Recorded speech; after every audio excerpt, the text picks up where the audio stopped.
நேத்து ஆடியோ லான்ச்ல தளபதியோட டான்ஸ் எல்லாரும் பார்த்துருப்பீங்க. ஆனா முக்கியமான ஒரு குட்டி ஸ்டோரி சொன்னாங்க.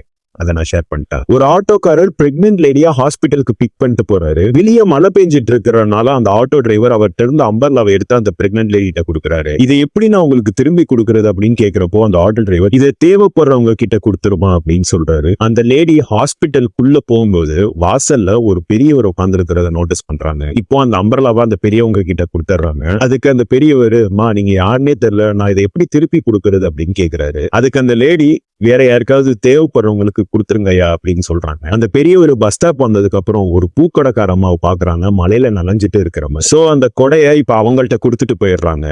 பூக்காரம்மா கொடையை எடுத்துட்டு இப்ப வீட்டுக்கு போறப்போ ஒரு ஸ்கூல் பொண்ணு மலையில நனைஞ்சிட்டு வேகமா ஓடி வர்றத பாக்குறாங்க.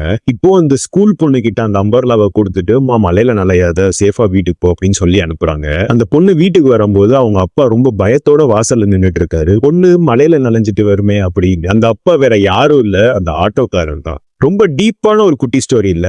So the moral of the story is, கஷ்டத்துல இருந்த ஒருத்தருக்கு நீங்க ஹெல்ப் பண்ணிருப்பீங்க. ஆனா கொஞ்ச நாளுக்கு அப்புறம் நீங்க ஒரு கஷ்டத்துல இருக்கும்போது ஆட்டோமேட்டிக்கா அந்த ஹெல்ப் வந்து உங்களை தேடி வரும். கரெக்டா? சோ நல்லது பண்றப்பையும் ஹெல்ப் பண்றப்பையும் தயங்காம பண்ணுங்க. இந்த வீடியோ உங்களுக்கு பிடிச்சிருச்சுன்னா ஒரு ஃபாலோ பண்ணிக்கோங்க. சரி, பார்ப்போம்.